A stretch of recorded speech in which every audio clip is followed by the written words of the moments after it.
dedicated a lifetime to understanding and supporting survivors of genocide and trauma, particularly with the Cambodian refugee community here in the Bronx. I come to you today with deep grief and profound anger at the ongoing genocide currently unfolding in Palestine as of 1 year ago. The patterns of trauma, forced displacement, and intergenerational suffering that I've witnessed in the Cambodian refugee community are tragically not just a part of history, but a horrifying reality playing out before our eyes today in real time. As healthcare professionals, we bear a unique responsibility not only to treat traumas, the effects of traumas, but to recognize and speak out against the conditions that cause it. These patterns don't just merge in times of war. They manifest in our society with forms of systemic violence, including anti-Blackness, that drives mass incarceration, police brutality, deportation, and structural oppression. These issues are not distinct. They are deeply connected by a shared disregard for human life and dignity. Silence in the face of suffering is complicity. Our roles demand that we advocate, we use our voices, that we act to prevent the cycles of violence and trauma from continuing. Our work is not just about healing individual wounds, but about challenging the conditions that cause them. Our commitment to health and justice compels us to stand together against violence, whether it's state-sanctioned brutality down these mean streets here, or abroad during times of genocide and war. So, starting this presentation, I just wanted to play a brief snippet of a doctor. Her name is Dr. Saman Jambar, and she's a Palestinian psychiatrist, psychotherapist, and writer.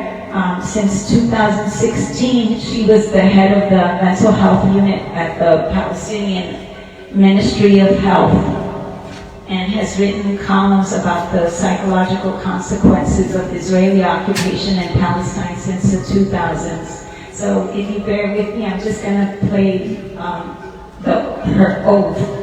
And it's an oath as a healthcare and mental health professional that I thought was poignant in these powerful times to listen to as a group. Just give me 1 minute. Can we turn off the beacon? Thank you.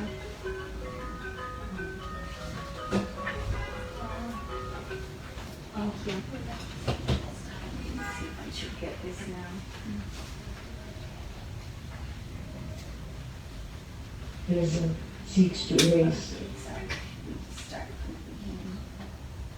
In the spirit of justice and the quest for freedom, I take this oath as a mental health professional and a doctor. I vow to stand firmly against all forms of colonialism, racism, oppression, and exploitation, recognizing that my role is not merely to treat symptoms, but to challenge the systems that dehumanize and subjugate. I will never be complicit in or silent about acts of torture, and I will expose all forms of oppression and injustice. I will hold sacred the dignity, culture, and history of every individual and community I serve, striving to heal the wounds inflicted by oppression and supporting the reclaiming of identity and agency that colonialism seeks to erase. I will listen with deep respect to those who have been silenced, ensuring that their voices guide my actions and decisions. I will amplify their cause for justice, standing beside them in solidarity. I will foster the collective healing of traumatized communities, understanding that true restoration requires the mending of both the personal and the social fabric. I will advocate for justice and work to transform the conditions that perpetuate suffering and despair. I will honor the courage and resilience of those who resist oppression, recognizing their struggle as a vital and healthy response to injustice.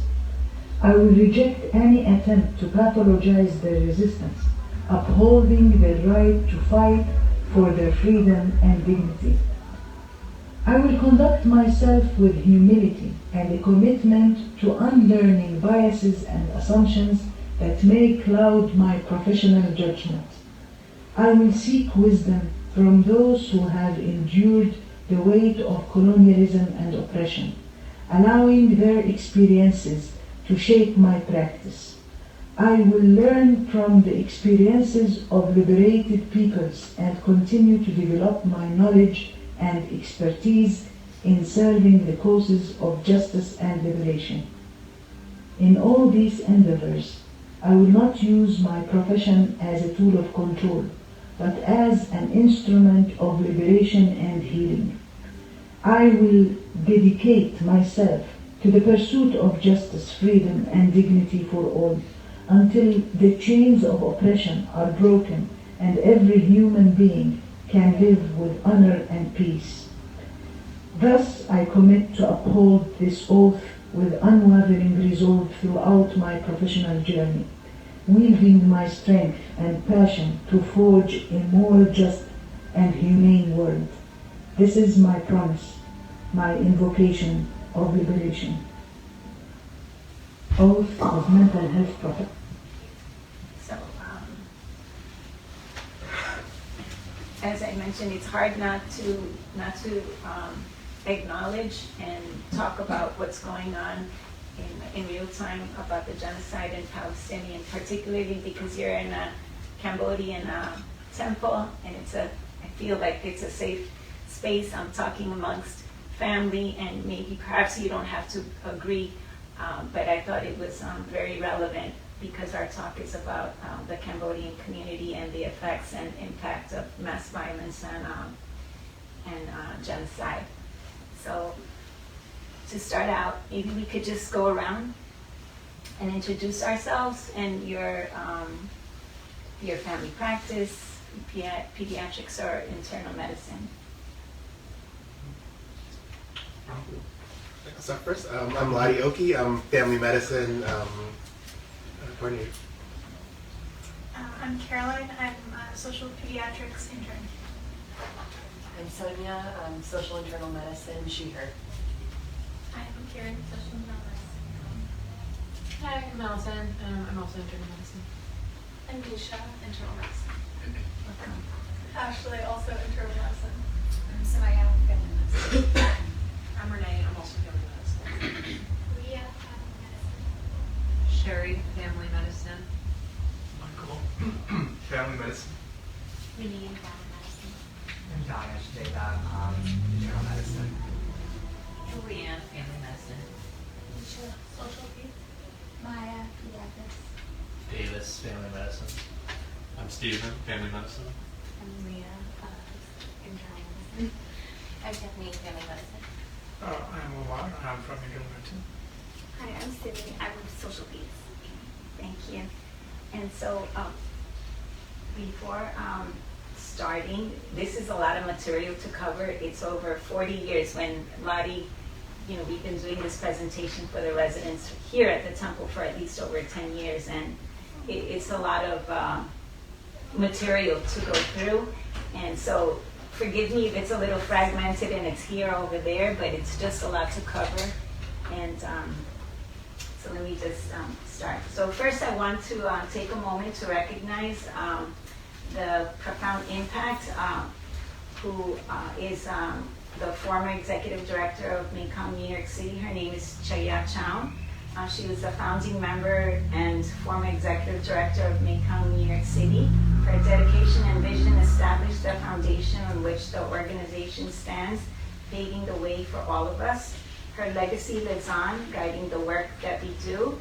And she's now the current executive director of the Southeast Asian Freedom Network. And then I would like to acknowledge the staff currently from Mekong, New York City.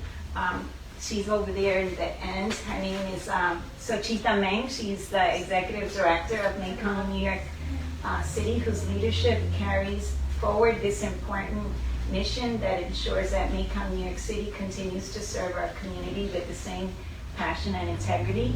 And one of the other staff, Anna Srey, she's a lead Cambodian organizer. And then you met Khemarin, Yes. the campaign director.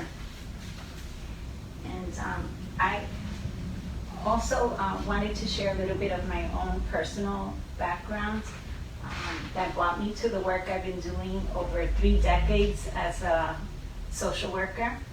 And been based at the Family Health Center, which now is based on One Fordham Plaza, but originally was based, it was the first. Now we have a medical group.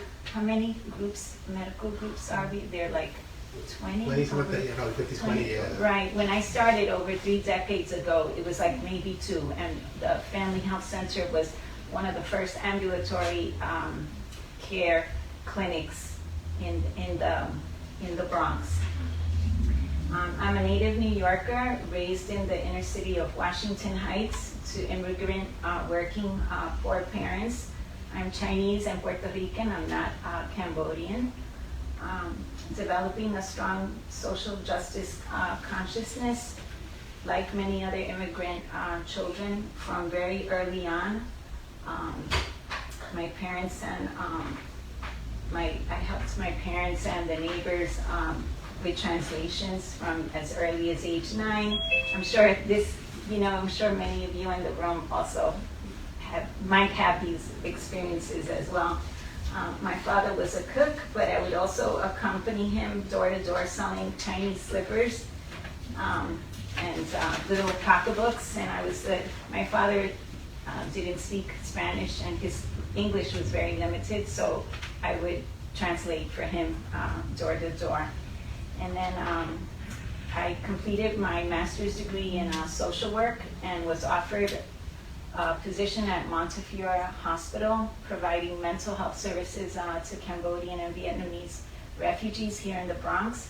I had never worked with an Asian community, let alone a Southeast Asian community. I didn't know where Cambodia was on the map. I didn't know about the history of genocide. I didn't know about the history of war and displacement.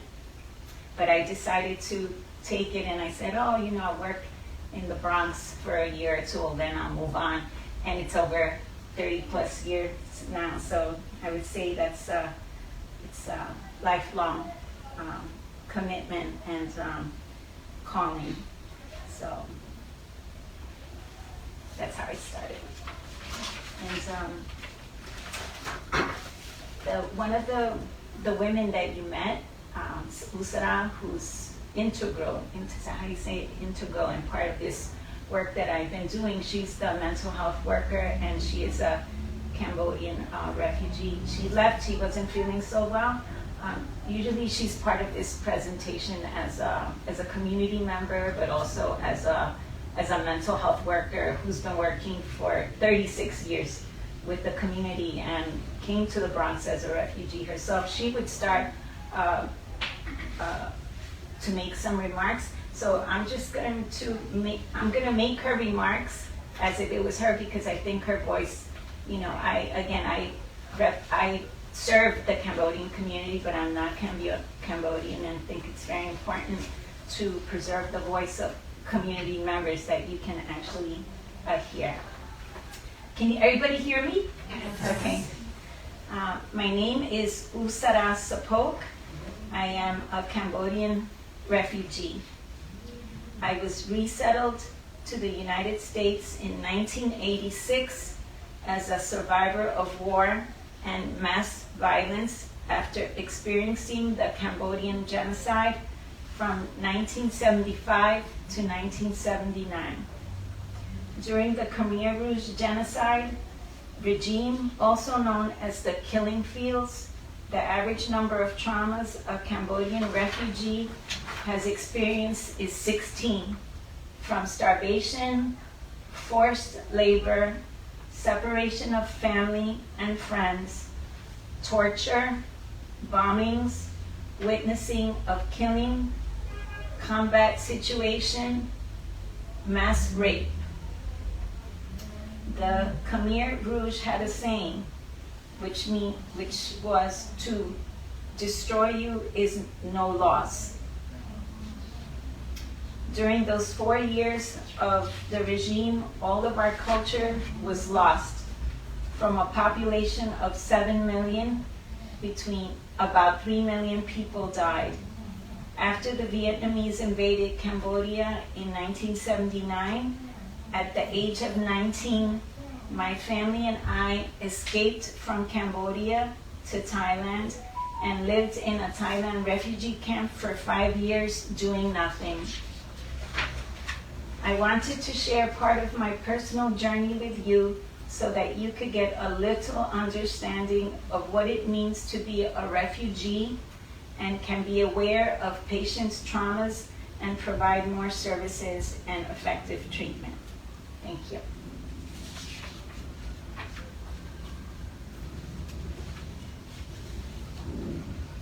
So, how many of you knew about the Cambodian community in the Bronx? Okay, one person out of 25. Yeah.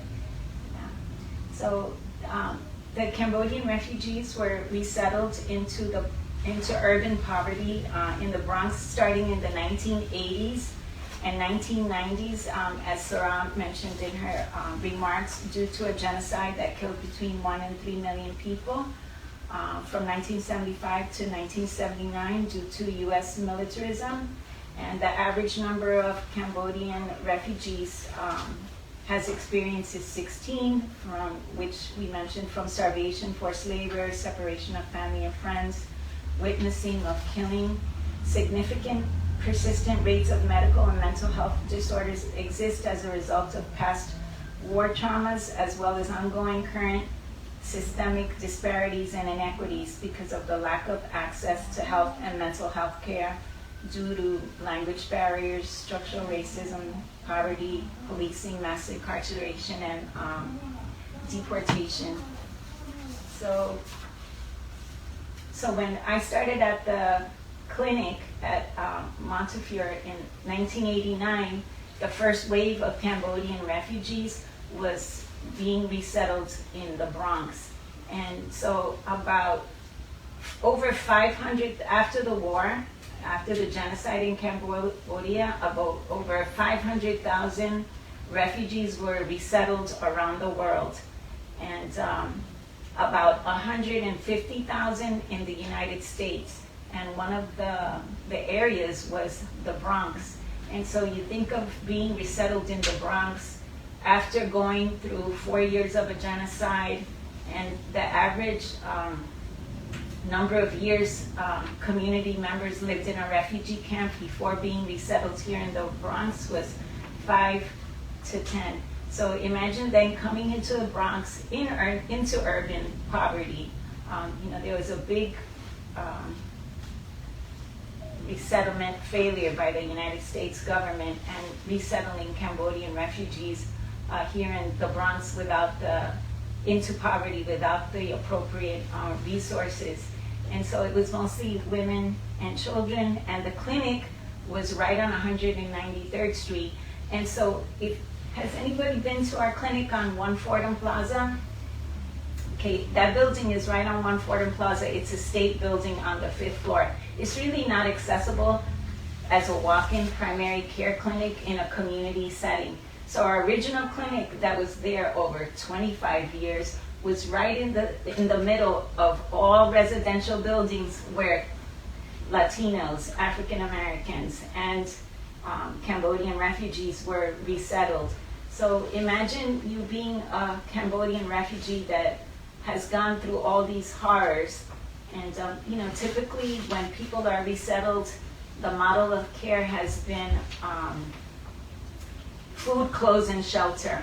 But there's never, the old models of care at least are not focused on mental health care. It's all food, clothes, and shelter. So bringing a community of people and coming into this neighborhood, expecting them to access, even though it was right across the street from our clinic, expecting them to access health and mental health care. And not to mention, Dan is there. Dr. O'Connell is here. He's on Zoom. So what did Dr. O'Connell? Yeah, maybe he could say something. Actually, that's good timing, Dan. So Dr. O'Connell, for those of you who don't know, he's a family medicine physician. He worked at the Family Health Center, for decades. And he was one of the providers who was caring for a lot of the population as well. And so he's always been here as part of this visit. He's right now canvassing for the election. It's just so he couldn't join us North today. Carolina. North Carolina. But he bring a lot of that. So we wanted to let him also be able to add just the history he brings from doing the work as well and trying to work with his community. So, can you? Hello, Helen, can you hear me? Yes. Barely. So, should I talk real loud? Yes, louder. So let me just say, I think what's been really amazing about the Southeast Asian Mental Health Project, right? And I guess 90s and thousands and 2010s, right? Working with all the different populations in the Bronx. When you had patients who've been through traumatic genocides, basically, and when you had a team like Joyce and Osra who really took a holistic approach to each patient, knowing their cultural history and really integrating them. And just as a family doctor caring for folks in the community, it's just been amazing to see the teamwork that Osra and Joyce have done in caring for folks really dealing with incredible trauma. And just as primary care doctor, this is kind of the social medicine model where you want to be able to practice it, where you can be their doctor, but you can't really care about those deep things. And it's been nice to have that. And I know it's also, I don't know how much Joyce supposed to talk about it. It's a struggle over the years to get support of different folks in the institution.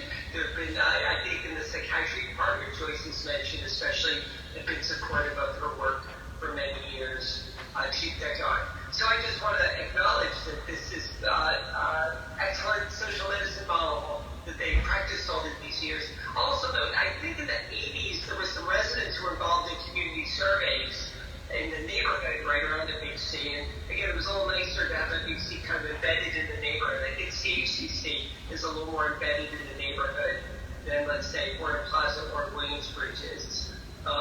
But just FHC, the model of being embedded in the neighborhood, doing community surveys, and teasing out community needs. Again, a good approach for social medicine, and especially being able to integrate a community worker and a mental health worker with the medical work. Joy, I don't know if there's any other comments about that? No, just maybe some comments as what it's been like for you as a doctor and working with a community really that you started working with as a resident also, and you've been with them through the life cycle from the beginning, since they were resettled and now as older adults. Yes, and especially I'm thinking of several patients who've had really incredible trauma, and for many of them the trauma was right when they were 20 years old, their family members were killed in front of them, or two of their children died, or their first husband was killed, etc. And then they kind of built second lives in refugee camps and coming to New York. So you have folks who just had that really incredible amount of trauma, and just as a doctor, they just kind of need a lot of kindness, basically. But that's really not enough. You kind of to be aware of what people's experiences of authority and work with them. And as I say, having we had Cambodian translators at HC in the 90s, so having them in the room helped a lot. It's a little bit better in many of these situations than having the telephone translators. That was another whole issue in the 90s and 2000s about having in-person translators who are also in many ways community workers. And also generationally, right, there's a lot of generational issues with trauma. The next generation both carries on the trauma, they'll also have resilience as well. I think of the analogy of survivors of the Holocaust in Germany in World War II, and how the next generation kind of carried the trauma, but also then started defining their own story. and same with the Cambodian community, that there's many folks who had parents who had these sort of traumatic lives before they were born, and they kind of grow up in the echo of that. And obviously that just it affects everybody in many different ways, but it's, I think, good to be aware of the historical context. We have many different immigrant communities in the Bronx. Every community kind of has a different story of the migration story and how that impacted the family. I think of Bengali and Yemeni and West African as more recent immigrants, and this Cambodian community has this particular story as well. I don't know, Joanne, are there any other thoughts on that? Thank you, Dan. If anybody wants to comment on anything Dan said. No?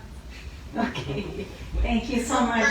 But let me just say, Yes. being aware of history and thinking why people's moved from one place to another, I think helps anchor you in patients' lives and, sort of how they're rebuilding their family structure here in New York as well. Thank you, Dan. Thank you. How's it going over there? How's it going? There's one door knock at a time.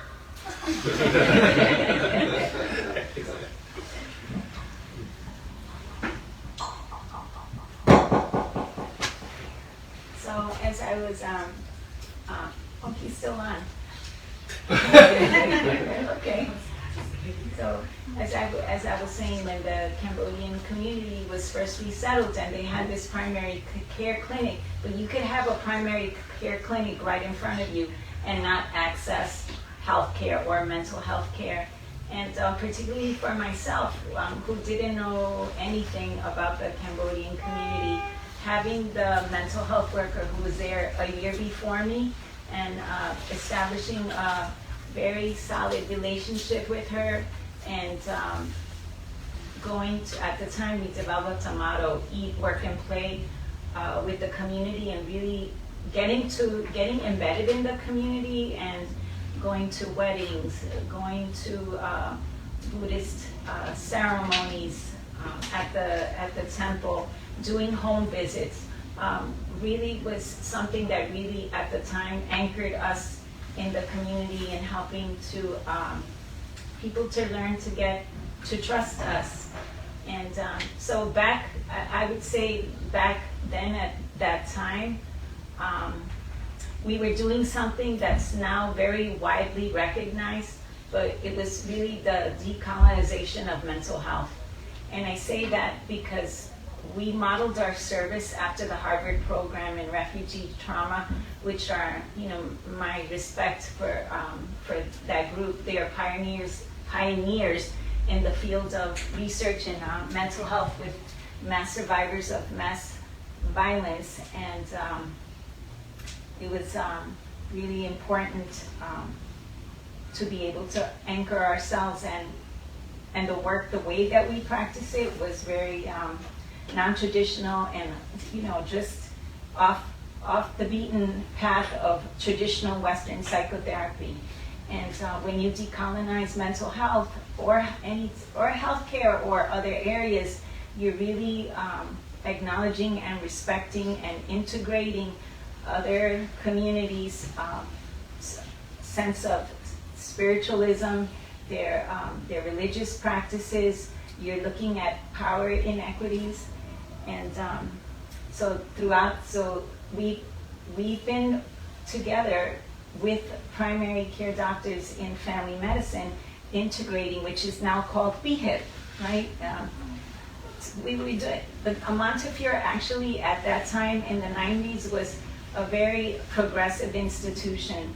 And this was work that was cutting edge, really. And now people talk about it, but this work has been being done from, over 30 years ago. And unfortunately, not bad-mouthing Montefiore, but there's a departure from practice of what Montefiore used to be and how they practice, now. And so again, it was a real collaborative approach with family practice doctors, family practice doctors did home visits all the time. There was projects all the time, and it was just a different time. But it's allowed us the honor of following, which is very unique in itself, of following a community from the inception when they're, like in terms of age, from their 20s all the way now up till their 80s, and that's a real honor and privilege to be able to do that. And I'm talking too much, and I actually want to hand it over to my colleague and who's also a founding member. I'm also a founding member of and former board member of Mekong, New York City, which is a social justice organization in the Bronx. But I've known Khemarin as a young person, as a teenager, doing community organizing. So it's a privilege for me to be able to share space and hold space with him and at the temple. So thank you. Thank you, Min. Yeah. And I also want to just a lot of appreciation to our venerable monks that are giving us the space here. This is a very important moment, and a lot of appreciation for folks to be in this space. So just to uplift a lot of the things that Joyce just shared. Next year we actually mark the 50th anniversary of the wars in Southeast Asia, and so that lineage of secret bombings, the Vietnam War, inception of Khmer Rouge, all of those things are very much integral in thinking about what the Southeast Asian community looks like and how did they continue to be impacted by war, genocide, intergenerational trauma. And a lot of our work comes very at that intersection, really understanding that in order for us to work with traumatized community, you also have to organize in a healing and holistic way. So a quick little history for me, to Ming Joyce. I actually got started in the early 2000s as a youth organizer at the same time when the wave of refugee resettlement of Southeast Asian folks that came to the United States and came and resettled in the Bronx.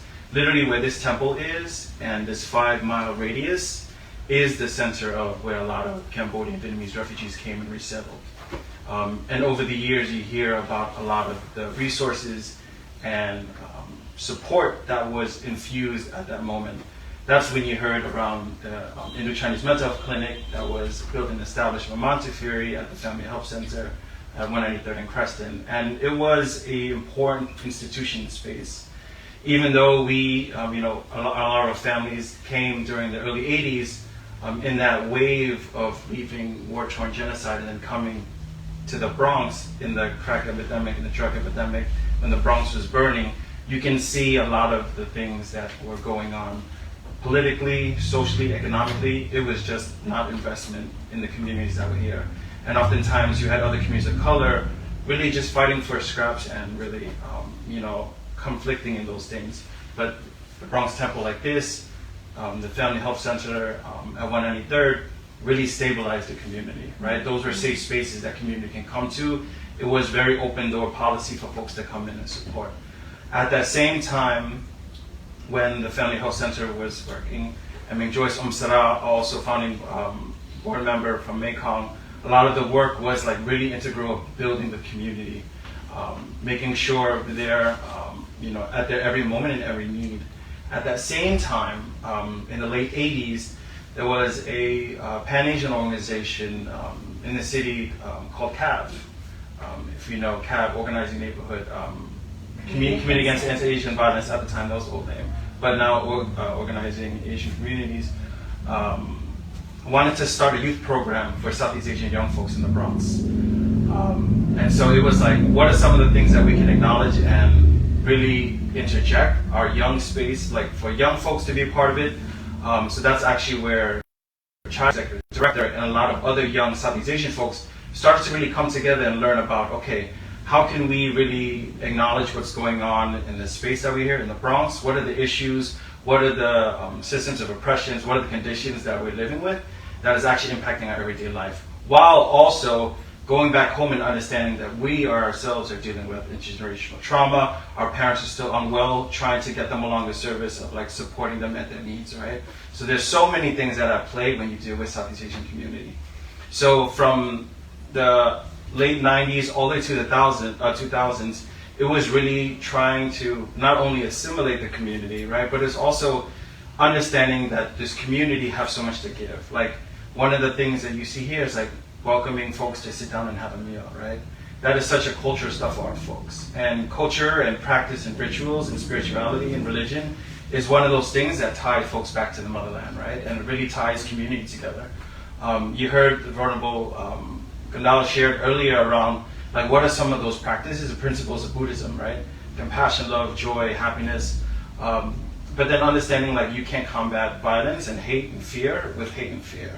And a lot of our work and community work that we do is from like love. It is from being able to acknowledge what is the work that needs to happen in a way that we're calling people, community and family in.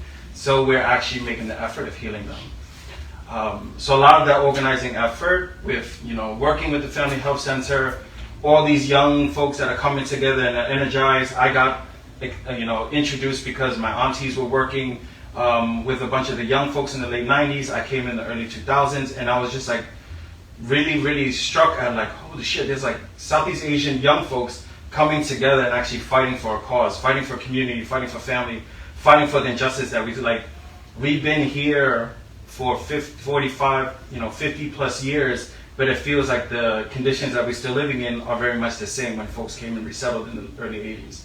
And we're just a small sliver of, the big melting pot of what the Bronx is, and other communities of color that are also experiencing those waves of resettlement, right? At the same breath, when we see Southeast Asian folks coming into the Bronx, we also saw a wave of South Asian folks. We saw a wave of African communities that were coming in. And so a lot of those same systems that were impacting the Southeast Asian communities in the early 80s are very much the same systems and mechanisms that impact us. So then, quick fast forward to 2011, 2010, a lot of the organizers at the time, a lot of the community leaders, Joyce, our monks, came together and was like, there needs to be more, there has to be more than what we can offer for the community. And that came the inception of us like holding focus groups, doing these surveys with community members and envisioning what would a center that can meet the needs of community can look like. Providing direct service and advocacy, centering our healing and organizing work through arts and culture, right? Passing down heritage, passing down rituals, but also understanding the section of like community organizing. Not only do you have to fight and build community power and fight for self-determination, we also have to make sure we're bringing community along for that fight, right? And so that's why Mekong 3 areas of work is those three, right? Direct service and advocacy, arts and culture, and community organizing. So 2011, 2012, we officially launched Mekong NYC with the vision of building a community center. And that really shifted a lot of our thinking of like, we need to demand more, we need to organize for more, we can do more for our community. And so it was beyond just resettling, but how do we really acknowledge the dignity and value of our community in a way that we're now fighting forward and really thriving and building off of the resiliency that we see our folks all the time. And so over the years, it was like, how do we work and fight for our community while also understanding the mental illness component of it? So our work with Family Health Center was so important and vital, with the leadership of Ming Joyce Umsara and the many, many residents, Dr. O'Connell, OG folks that's been here fighting for the community for a very long time, that passion and love, and seeing that intersection of how can healthcare providers and healthcare institutions also acknowledge that there is such a bigger and broader component to what social justice looks like for communities that are impacted by these kind of harms. And just to name some of the current work that Mekong is doing, so one, that vision of creating a community center, we're actually one step closer to that. So we're actually in the process of potentially buying a physical space to call our own Mekong Center. So for a long time we've been renting space, we've been sharing in one office space, now having some more rooms and doors to share. Now we're actually in the process of raising funds to build an institutional center here in our Bronx. The other piece is our work that continues to happen. We do a lot of health justice work. So not only fighting and advocating for more resources to all the direct service and advocacy work that we do, uplifting, fighting for universal health care, just to name a few, but on the groundwork that we do with community partners like the Family Health Center. We also do anti-deportation work because of that history of understanding the impacts of the wars in Southeast Asia and understanding those systems of oppression that Joyce shared around how do criminalization of Black and Brown folks also impact communities of color, impacting Southeast Asian folks, all get interweaved because we're all facing those same conditions. So, for the last 20 plus years, we've been also fighting to bring back Southeast Asian folks that have been deported to Southeast Asia. So actually next year, again, the 50th anniversary is also very tied to that campaign. We also do a lot of organizing through our nail salon organizing, working with workers and owners to fight for better working conditions in the sectors. We also do a lot of community work on the ground here. Working with a lot of other Southeast Asian organizations around the country, but then also Black and Brown community in the Bronx, fighting for racial justice, economic democracy. That Kingsbridge Armory, I don't know if folks have seen, that's not too far away from here. That's been a fight in the community for over 30 years. It's the largest physical armory in the world, I believe. It's 4 football fields square footage wide, that's how big that space is. And the community's been fighting to use that to create shared wealth and community ownership. Back to the health justice piece of the work. Over the years, Joyce talked about some of the shifts that's been happening in Montefiore. In the beginning, in the early 80s, a lot of the resources that were provided through the Indo-Chinese Mental Health Clinic was very tied to a lot of the funding that was given at the time, right? So over the years, when you don't have a program that's also invested in through larger systems, right, of operations, things get cut, right? So before, when there were Southeast Asian interpreters and staff, it got cut over the years. Then the amount of hours for mental health services also started to get slashed over the years. And at the time, during the 2000s, 2010s, it was at a point where it was being cut from 5 days to 3 days to, I believe, it was 1 day a week. One day. 1 day a week of designated time for mental health support for Southeast Asian community. And over the years, it has been like a tug of war and a working relationship with Montefiore. At times, there were highs when we were working together to try to create better conditions, better support and resources to address those language needs and capacity needs. But then also it was really addressing the shift that was happening in mental health, right? In psychiatry and what that looks like. And so more recently, a few years ago, there was a big fight that came about called a campaign that was launched called Save the Family Health Center. So a few years ago, 2 years maybe. A few years from the shift. So when the original Indo-Chinese Mental Health Clinic was at 193rd and Creston, there was going to be a move to Fordham One Plaza. And that in itself was a big fight because we talked about accessibility, we talked about this now being a government building, people had to go through metal detectors, show IDs. Now you're not creating that atmosphere and tone of care when someone walks in, especially when you have communities that are dealing with mental illness. When we launched the Safe Family Health Center, what we heard was, and please support from Dr. Larry and Joyce, it was 3 community clinics. It was Family Health Center, it was Williamsbridge, and it was Grand Concourse. And what we found out was there was a whole big decision that was made in Montefiore executive spaces, and it was how do we cut costs and save money? Coming out of the pandemic and really understanding what are some of the things that we need to do to save resources and money. And the decision was made to close down Grand Concourse Health Center and then move those staff into Family Health Center and into Williamsbridge Family Center. And those, so that was about 2-3 years ago, right? 2 years ago. Right, Dan? 2 years. Yeah, 2 years ago, yeah. 2 years ago. And just to clarify that, it was to close the Grand Concourse, move those staff and physicians Consolidate. into the Family Health Center, and take the Family Health Center physicians who had been there and move them to Williamsbridge. And so, and part of the reason behind that was they felt the Grand Concourse Clinic was seeing more patients, I think because of the different model, how they go about patient care. And both Family Health Center and Williamsbridge are F3HCs, meaning they get more reimbursement per patient. And so the idea is that we can make more money if we had those grant conference providers who just are turning out patients in one of the FQHCs, and we can just push those doctors who've been in that community for generations into Bologna's Bridge. Yes, everything Dr. Marty said. And so it was a struggle but it was also a space of like, healthcare providers, residents, doctors, staff, nursing, students also coming together and like advocating like we cannot close with the potential closing of Grand Concourse Center, and then shifting and moving resources and consolidating 3 clinics into 2. We already saw what the impact can look like, right? We already talk about how healthcare professionals and providers are already dealing with overstaff, right? Under capacity, under resources, especially hearing some of the horror stories from the pandemic and COVID, right? You see the impact and the brunt of what healthcare providers hold, right? Doctors and nurses and healthcare providers. And so it was like we knew that we needed to step in and intervene and really like organize community in that effort. So we reached out to elected officials to write letters of support, making sure that this consolidation didn't happen, also making sure that the Family Health Center wasn't going to close as part of that consolidation.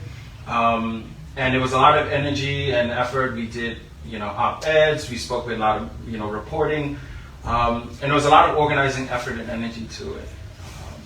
And we were able to actually meet with Montefiore executives, so like the CEOs, CFOs, all those suits and ties that are upstairs, just signing checks and smiling at each other. That's another side note.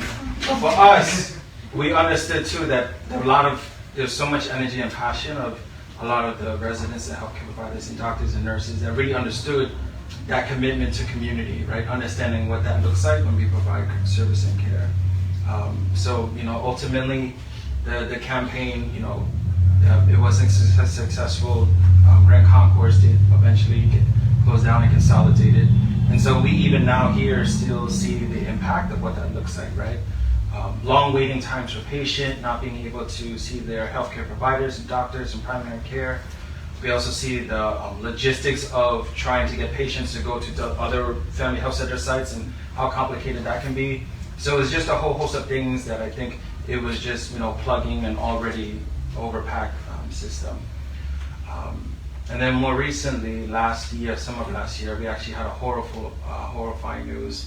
One of our longtime community member, and folks probably seen this all over the news, actually passed away and was found dead in Family Health Center stairwell. And this was like a big stun to all of us, especially for the healthcare providers that were there when we found out. So we, rapidly came together and figured like, what the heck happened? How does something happen like that?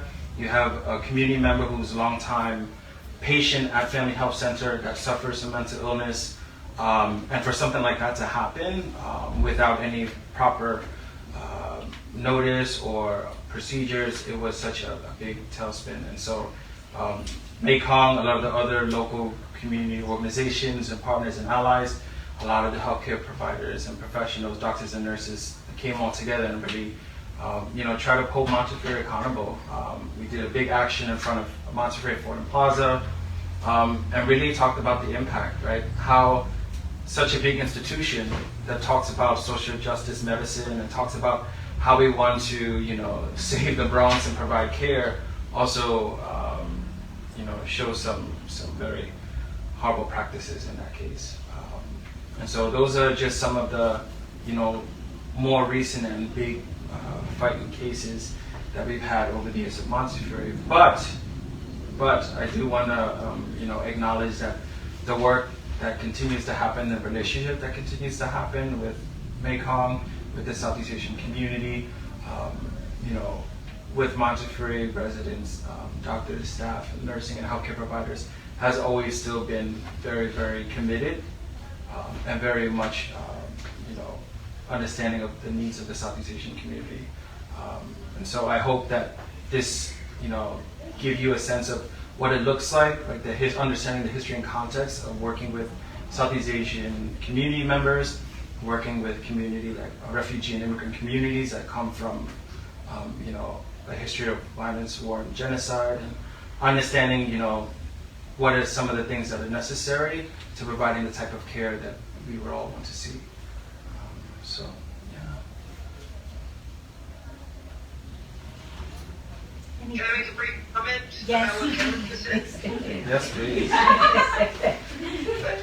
I can make a brief comment, I think you summarized some of the complexity of the relationship with the large institution. And just to acknowledge again, Oser and Joyce, I think of as just an amazing team of advocates who both work within the institution, but also work with the community activist groups. And sometimes the corporate medical institution is supportive because they want to show how much they're doing for the community. And sometimes they're against it because they say, we have these other plans, why are you doing this? This idea didn't come from us. Like, this isn't part of our business plan. We're not interested in this, right? And sometimes they're neutral. Like, okay, you're doing your work, it's not hurting our business plan, we're going to let you do your work. And the incredible skill that Joyce has had in working with Mekong, working with Montefiore, and to continue to advocate, right? And I think Khemarin summarized so well the complexity of Mekong's complex relationship with Montefiore, the need to challenge it, and then the complexity for Montefiore's choice, and also the privilege of positions, sometimes more than other employees. And other employees get a much harder time if they challenge the institutions because of how the hierarchy works.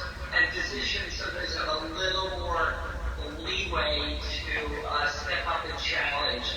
And the importance of occasionally when folks from Mekong or Joyce would ask us, can you support us in this, the importance of allying and helping to support the requests.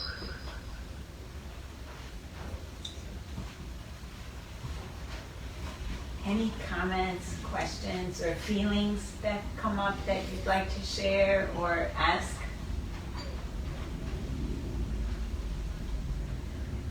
Akua? Is Akua back there? Do you want to make a comment or say anything?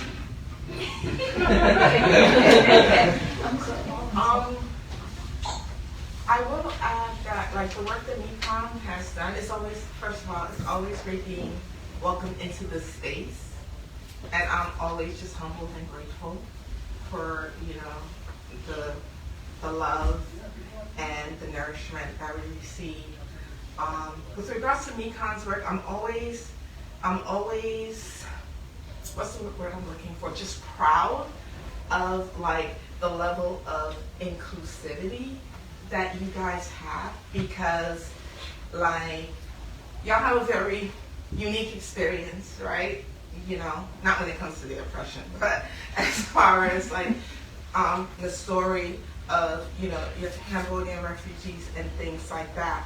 And I've always appreciated the level of inclusivity and, like, you guys have had in tackling, like, anti-blackness and all that jazz, whether it's in your deportation work, your clemency work, and just really being able to bring so many of us together.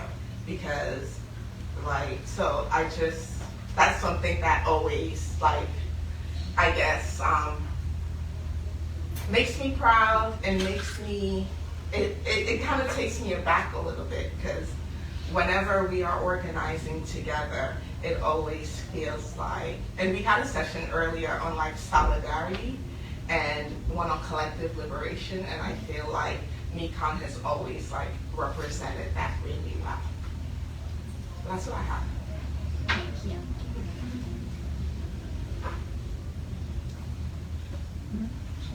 Yes, please. Thank you again for welcoming us into this space. I have a question.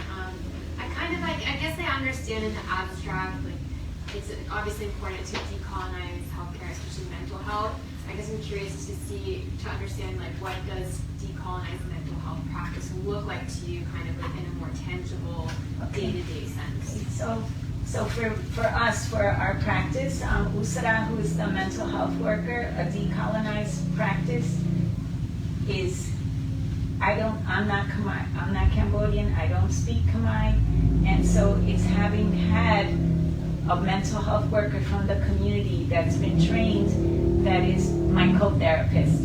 So every session that I have, most of the community members that I treat, that I've been following through the life cycle, the diagnoses have been major depression and post-traumatic stress disorder. So those sessions, at the beginning when we first started, including the monks, let's say for rituals, Cambodian culture is rich in rituals, in Buddhist rituals, going to the hospital and doing a home visit for somebody sick, and the monks coming to the hospital and integrating them as part of the healing. In my old office on 193rd Street, we used to have a Buddha in the office, and so sometimes at the end of a session, we would end it with chanting to the Buddha as part of meditation. Having rituals around music, around food. Women's, we did it was a small research study that we did on a Cambodian women's wellness circle, but it's to encourage to continue to develop and foster the emotional resiliency of Cambodian women. And just being in the community. So I know as residents, this is not something, especially in family medicine, something that was encouraged was going out into the community. And it's not anybody's fault that productivity standards are off the charts and off the roof, and you don't get to come out of your office and you have 15 minutes with patients. It's so challenging. But even in that space, coming together and talking about what is being culturally, I don't want to say sensitive, culturally competent, what does that look like for the communities that you work with? And so getting involved in the communities and going out in the neighborhoods and walking around and really listening with cultural humility and cultural naivete is really important in connecting with the communities that you serve. So just the fact that Usara, the mental health worker, is my co-therapist, that goes along the hierarchical structure of what Western psychotherapy is, right? Because we sharing power in the office. It's not like, oh, I'm the therapist and she's the mouthpiece. It's not at all like that. She's very well trained. She's included. I'll ask her, what are your opinions? What do you think about this community member that's coming in, about what she's saying? And it's a very team. It's a very team approach. What else? Can I add to that? Yes, please. Another piece to think about is when you think about medicine. When you think about medicine, oftentimes it's around how do you, with someone dealing with mental illness, it's like how do you prescribe medicine? How do you prescribe the pills, right? And one of the things that I know that was very challenging was like community members would come into the office and then they'll dump their bags and have like 10, 20 different type of medicines that they were taking. And they didn't know what to take at what time, and it was just all mixed up. And so like really understanding that was one form and one structure of providing care. I know one of the things that we talked about, that we advocated for actually at Family Health Center at 193rd was like, how do we provide, is there a way that we can do like alternate type of care, right? Can we start bringing in some of the cultural ways that we provide care and healing, such as acupuncture, coining, steaming? What are some of the things that we can introduce into, what we're taught in Western medicine into a more culture sensitive space that is actually more of a cultural norm for us? Like when you have a cold and you're not feeling too good, maybe I should do some coining to just relieve some of the toxins that are in my body. And then folks will walk around with like red marks all over their bodies and like, did you get beat? Like what happened? So there's like a lot of like that component that's tied to it around the type of care and shifting what that can look like.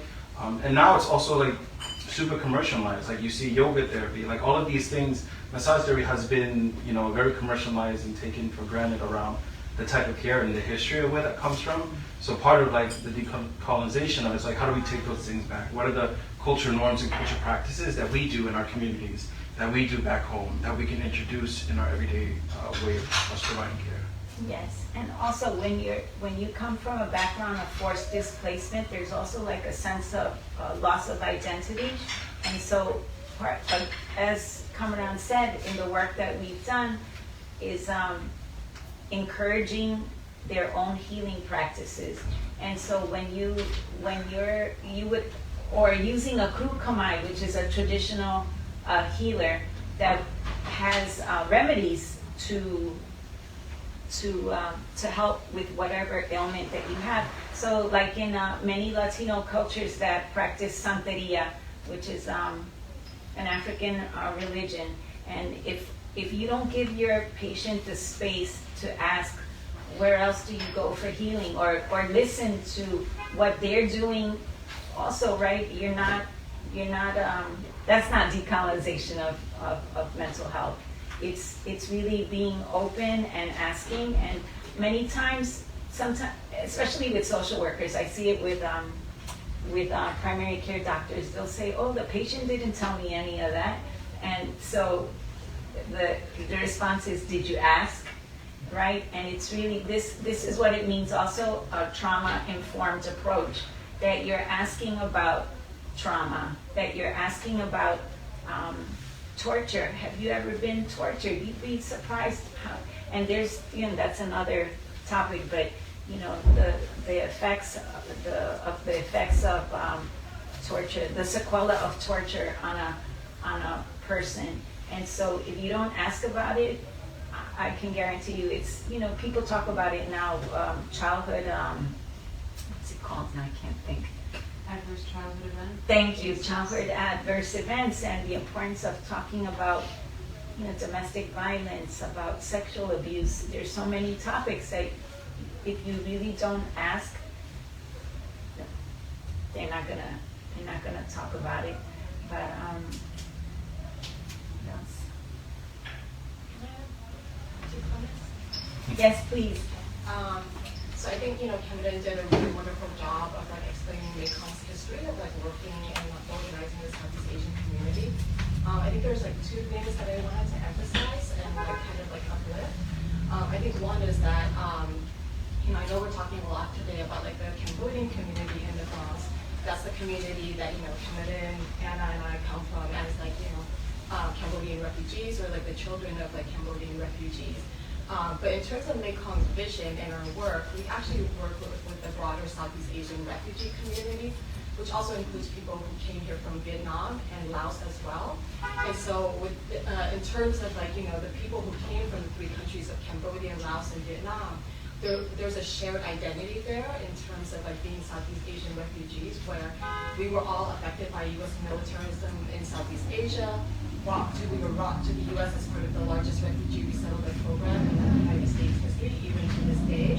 And then our community members faced these as part of the failed refugee resettlement program, as well as systemic poverty, systemic criminalization, as well as the deportation crisis that affects our community today.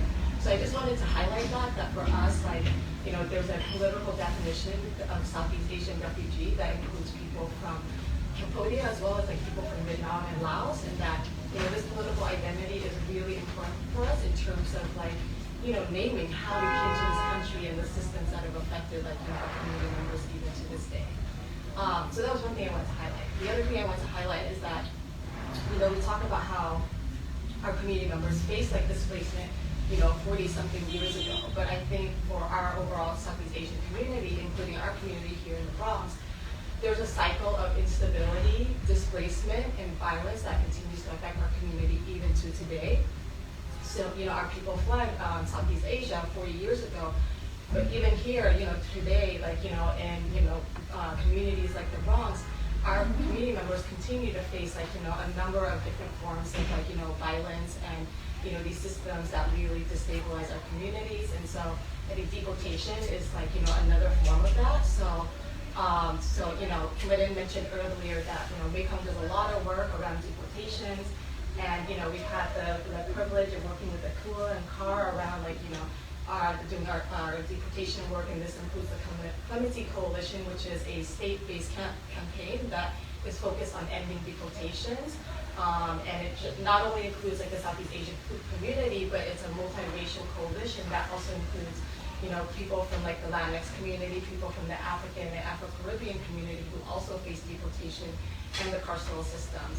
But I think my point is that, you know, for our community, like there's an ongoing sort of like cycle of like instability, displacement, family separation, and violence that even continues to face our community members today, you know, 40 years after our people initially arrived as refugees. And so that for us is like an important reminder of like why our work is really important and the need for, you know, the organizing work that NECOM does. So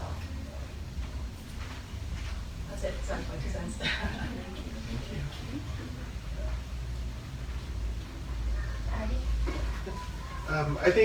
I guess it's something else to highlight, and I think what actually even drew me to Montefiore, and I wanted to talk a little bit about the old Family Health Center and highlight the idea specifically of what it means to have a clinical space that's for the community.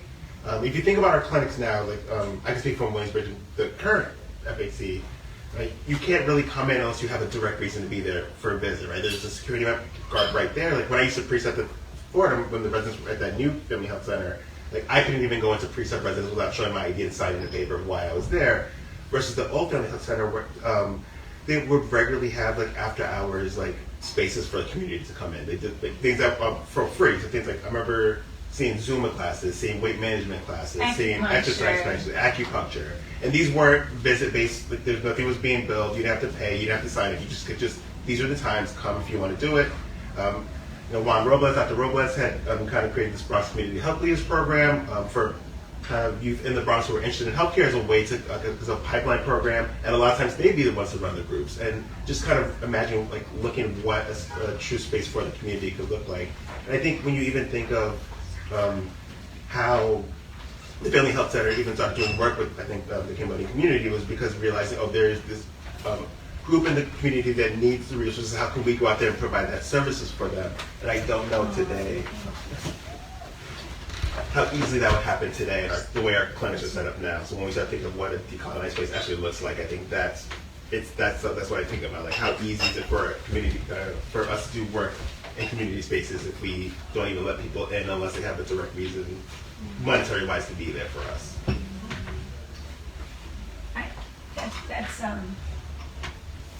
That's something that pains me as someone who's seen the shift in practice and how they practice medicine, and the campaign that Khemarin worked on 2 years ago when they consolidated the Grand Concourse Clinic.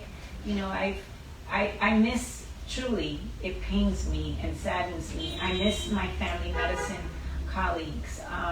It's really Montefiore's decision to consolidate was a divestment of primary care in the Bronx.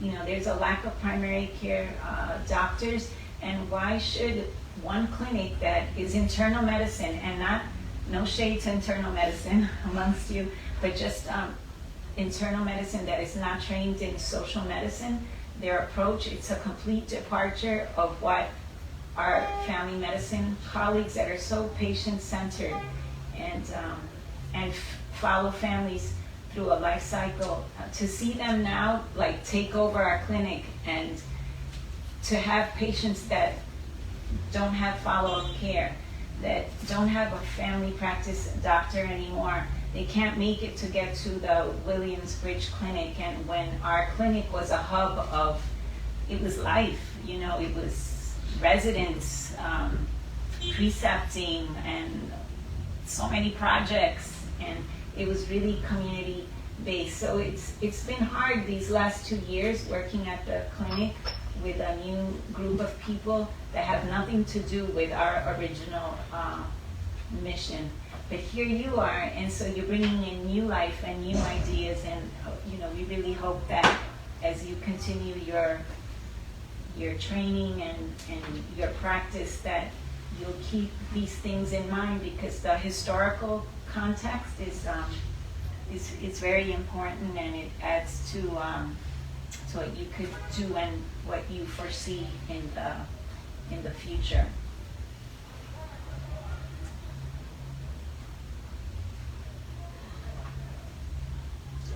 Any other questions? Or I think. Are we good? Yeah. Yeah. Okay. Well, thank you so much for coming to I think thank you all so much for having us and for hosting us and clicking for us and just I think having these important conversations. We've had a very intense month of talking about a lot of these issues and being able to give people context to think about and ideas of what could be and learning about just the different communities as well. So thank you so much. Thank you. And thanks to Dan also for joining. Yeah, thank you. From my thanks to here.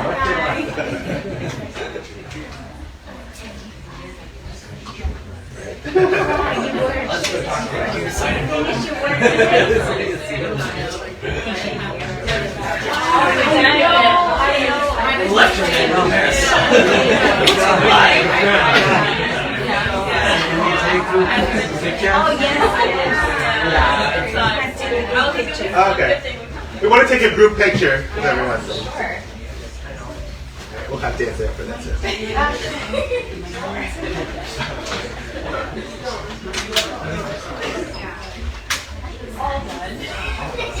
Where do we want to? What's the same as before? They come in here, they sit here. Oh, okay. Yes. I'll take You want to be? I'll take you guys. Where do you want us to be? I think they want us over here, right in front of you. Okay, I didn't know that. Alright guys, we're all gonna take a picture over there, so please migrate this way.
Yeah, we got a deal. Stand by me.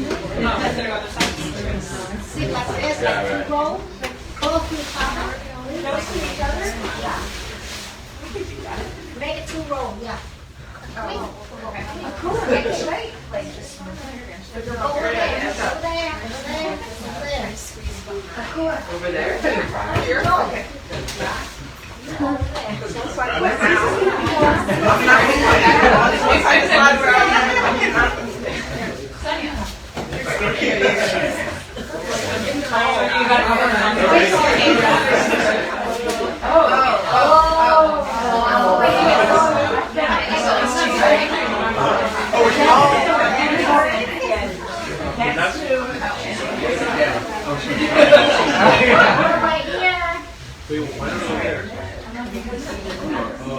Okay? Ready? I just take a snap, okay? Smile. Don't go too more. Oh. You ain't good enough. Got 19 more phones. Okay, guys. Good one. You can't just share these pictures with each other. No such thing. We're not Can you do please like this together? Put your hands together. Yeah. Smile. Just bring your hands. All right. Anybody up?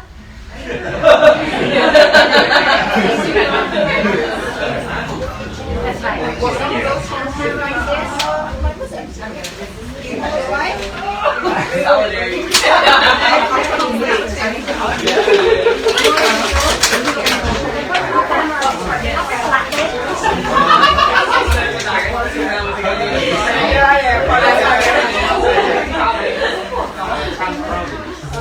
My dad's from Texas.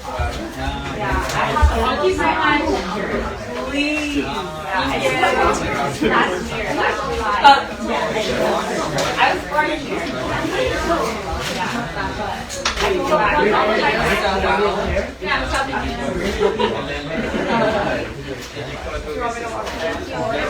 Yeah, last year, July.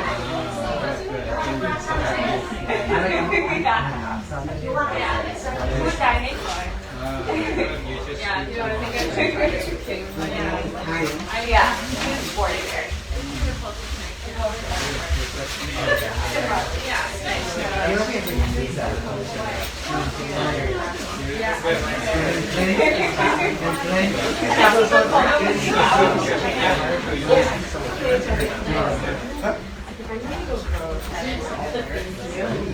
I took all the things on the countertop. Oh, yeah. Thank you. Thank you very much. Yeah, that was Thank you.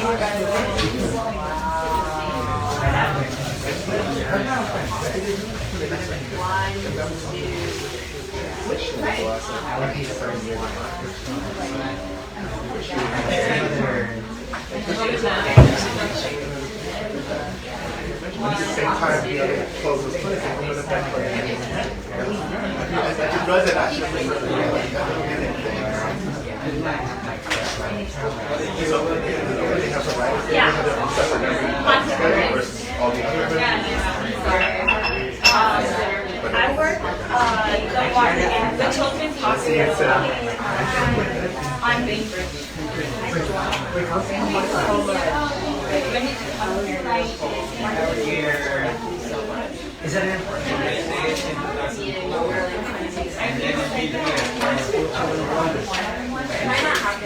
Grab some props. Oh, so both of my parents are Indian, but my dad was born in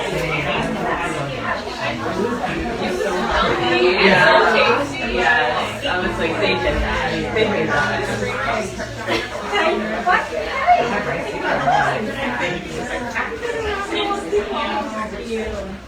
I know. Yeah, that's true.